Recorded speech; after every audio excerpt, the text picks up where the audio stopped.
Los Angeles, 2010.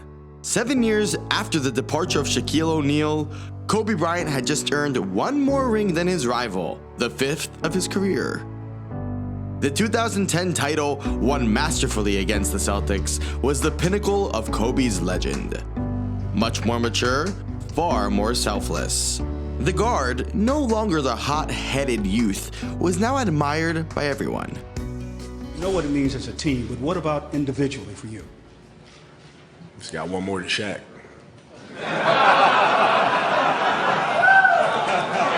Just a glance at the 2010 roster was enough to see that only a true exceptional leader could take this team to the top.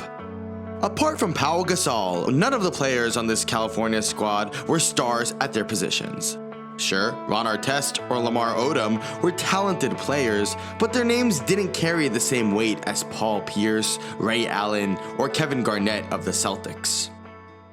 It was 2010 and Kobe Bryant was 32 years old with just one dream left: to achieve another three-peat.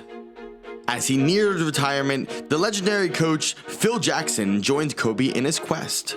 The 2010 to 2011 season would be his last, as he explained. "This is my grand finale, and I hope to end on a high note." Joey Dorsey and Julian Wright on the floor for the Raptors. They need Andrew Bynum. It's Kobe Bryant. Oh, what an unbelievable! The season started off with a bang. 8 consecutive victories. Kobe even became the youngest player in history to reach the 27,000-point milestone. Winning a 6th title wasn't just a dream for the guard. It was a chance to tie the record of his idol, Michael Jordan. The Lakers finished 2nd in their conference and dispatched Chris Paul's Hornets in the first round of the playoffs. Then they faced the aging Dirk Nowitzki's Mavericks. All of ESPN's experts unanimously predicted a Lakers victory. What happened next? A nightmare of a series where Los Angeles completely fell apart. On May 6, 2011, the Lakers were trailing 3-0 against the Mavericks. Just gotta win one game, yeah. Everybody's tripping. Win one game. We'll win the next game, and then you move on to the next one. Simple as that. Kobe Bryant and Phil Jackson both expressed total confidence until the very last moments of this series. For them and the press, the story was written with a three-peat as the grand finale. The reality? A crushing defeat, a 4-0 elimination. Jackson packed his bags, Kobe was 33, and everything in California needed rebuilding. I grew up, under him. So the way I approach things, the way I think about things, not only in basketball but in life in general, a lot of it comes from him because I've been around him so much. So it's a little weird for me to think about, what next year is going to look like. Goodbye, Phil Jackson. Hello, Mike Brown. A young coach facing immense pressure. Let's rewind to the summer of 2011. LeBron James had just experienced one of the biggest upsets in history against Dallas. Kevin Durant was the beloved wonder kid of Oklahoma. Derrick Rose was a sensation with perfectly healthy knees. Meanwhile, the City of Angels was still reeling from the elimination at the hands of the Mavs. In Los Angeles, anything less than a championship is seen as a failure, especially with a competitor like Kobe leading the way. The 2011-2012 NBA season was arguably one of the strangest in modern history. Unable to reach an agreement with the players' union, the league declared a lockout. This term refers to the temporary closure of a business in response to a collective dispute.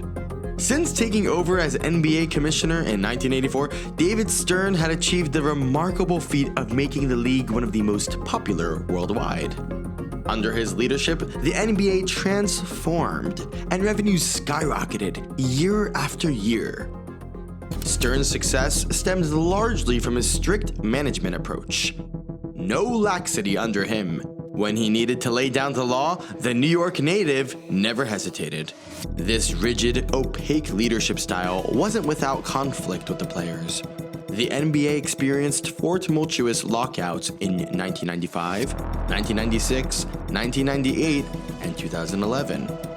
Despite the billions lost due to the NBA shutdown, Stern maintained his grip on the league. I want to make sure everybody's taken care of, and for years to come, as the generation before us did the same thing. So it's a dogfight, man, and we're in it. It's a shame, but it is what it is. By December 2011, an agreement with the players' union was reached, and the season could soon begin. Master of communication, Stern aimed to turn scandals into a thing of the past. Unfortunately, his name would soon make headlines again. While the NBA was shut down, the Lakers were working hard to recover from their nightmare elimination against the Mavericks. Aware that Kobe was no longer in his prime, Los Angeles aimed to pair him with an elite point guard, a first in his career. Their target? The point god himself, a certain Chris Paul. With the 4th pick in the 2004 NBA draft, the New Orleans Hornets select Chris Paul from Wake Forest University. I hate to lose, no matter what it is, so I've always just had an edge, and if you step on my toes, I'm gonna tell you about it. Despite his modest 6-foot stature, Chris Paul has always managed to hold his own among the greats. While others dazzled with dunks and acrobatics, Paul stood out for his sharp basketball IQ. How could anyone overlook such a prodigy? In his senior year of high school, Paul averaged an astounding 30.8 points, 5.9 rebounds, 9.5 assists, and 6 steals per game. At Wake Forest, he continued to showcase his exceptional point guard skills, though his fiery temperament sometimes raised eyebrows. Despite his undeniable talent, 3 teams passed on Chris Paul in the 2005 draft. For them, his lack of height was an insurmountable flaw. What a mistake! The Bucks chose Andrew Bogut, the Hawks picked Marvin Williams, and the Jazz went with Deron Williams. None would reach the heights that Chris Paul achieved. Named Rookie of the Year in 2006, Paul managed to put the New Orleans Hornets, a team with a tumultuous history, on the map. Originally the Charlotte Hornets, the team relocated to Louisiana in 2002. Despite enjoying significant support during the 80s and 90s, the Charlotte Hornets lost their fan base and fell out with the local government, partly due to tensions with owner George Shinn. In the struggling market of New Orleans, further devastated by Hurricane Katrina, the Hornets became the NBA's burden. Saddled with unmanageable debts, the team was teetering on the brink of collapse. That's when David Stern made an unprecedented move. The NBA itself purchased the Hornets from George Shinn for $300 million. This wasn't without precedent in American sports. For example, Major League Baseball had taken over the ailing Montreal Expos before. With the memory of the Seattle Supersonics relocation still fresh, Stern was determined to avoid another scandal in New Orleans. The plan was clear: stabilize the Hornets and find a new owner. Meanwhile, the NBA found itself in the unique position of directly managing one of its franchises. The upheaval in Louisiana didn't sit well with Chris Paul. If the team isn't here to win games, then I'm open to being traded. By 2011, Paul was just 1 year away from the end of his contract. Averaging 16 points, 10 assists, and 2 steals per game, he was highly sought after by numerous teams. The problem? Facilitating a trade was anything but straightforward. In this unique situation, the Hornets were owned by the NBA, which itself was collectively owned by its 30 franchises. To maintain transparency, the league announced that the Hornets' existing management would handle the team's day-to-day affairs. General manager Dell Demps didn't waste the opportunity. As Christmas 2011 approached and the lockout persisted, a bombshell hit the basketball world.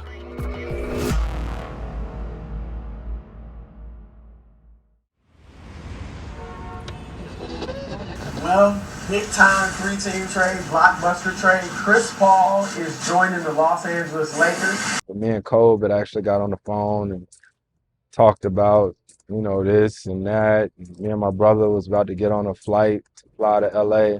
Sensational. While the league was on pause, the Lakers struck a massive deal, convincing the Hornets to trade Chris Paul. The deal was complex. The Lakers would acquire Paul while sending Lamar Odom to the Hornets and Pau Gasol to the Rockets. In return, New Orleans would receive Luis Scola, Kevin Martin, and Goran Dragic from Houston. Observers unanimously agreed that the Lakers were the obvious, if not too easy, winners of the trade. Not only were they pairing Chris Paul with Kobe Bryant, but they still had enough salary cap space to pursue Dwight Howard. The trade announcement broke while Lakers executive Jeannie Buss was in a meeting with other owners to resolve the lockout. They were adamant this trade couldn't happen. Teams felt like, how is that possible? We didn't get a chance to make a trade for Chris Paul. And so they all attacked the league and said this wasn't fair. In Norman, a blockbuster mega trade routing Chris Paul to Los Angeles Spurs collapsed Monday afternoon. This extraordinary situation quickly escalated into a near drama. Dan Gilbert, owner of the Cavaliers, wrote to David Stern, "I just don't see how we can allow this trade to happen. I know the vast majority of owners feel the same way that I do. Allowing the Lakers to acquire Chris Paul would be a travesty. This trade should go to a vote of the 29 owners of the Hornets. I cannot remember ever seeing a trade where a team got by far the best player in the trade and saved over $40 million in the process. I just don't see how we can allow this trade to happen." Less than 24 hours after the trade was announced, the NBA vetoed it. All signs pointed to Stern, under pressure from the other owners, as the one who killed the deal. Since the NBA purchased the New Orleans Hornets, final decision-making authority rests with us. All decisions are made in the best interest of the Hornets. In the case of the trade proposal for Chris Paul, we decided the team was better off keeping him than accepting the deal. I didn't veto anything. Acting on behalf of the owners, as the owners' rep, New Orleans decided not to make the trade. Well, whose decision was it to stop the trade? No, not to stop. No, not to stop.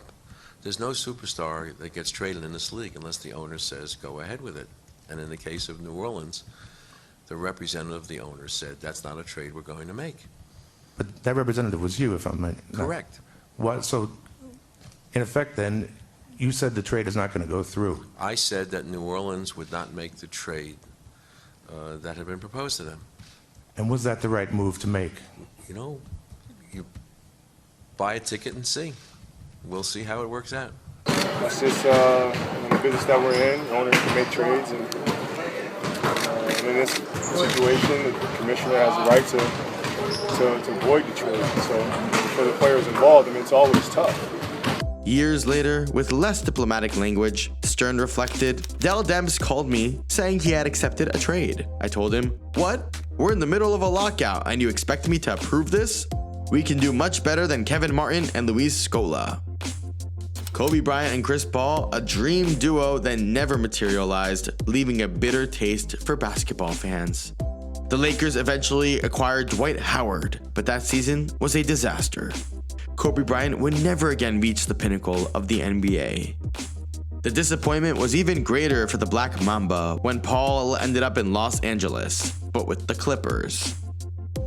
Chris is a fantastic player. I mean, they've made a great addition. And of course, you know him personally. Oh yeah, I absolutely do. And I know he's happy to finally move on with his career. And instead of being stuck down in New Orleans, now he feels like he's in a place where, you know, he can play and compete. And It's crazy how all that stuff went down, man, and how the GM called and me and Kobe got on the phone. We talked.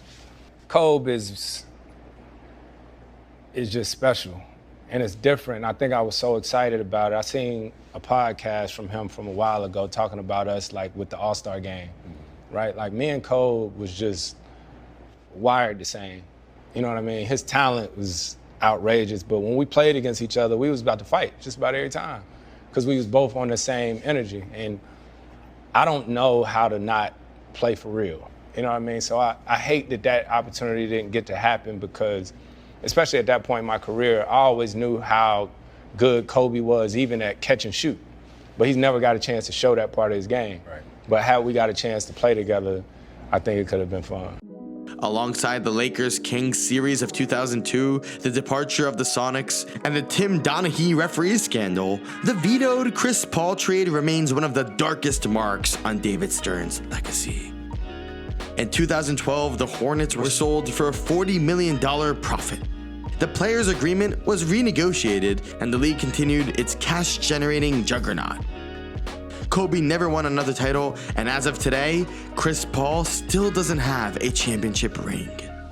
Poor fans who missed out on a Kobe CP3 duo that would have made mouths water. Ultimately, this debacle confirmed one fact.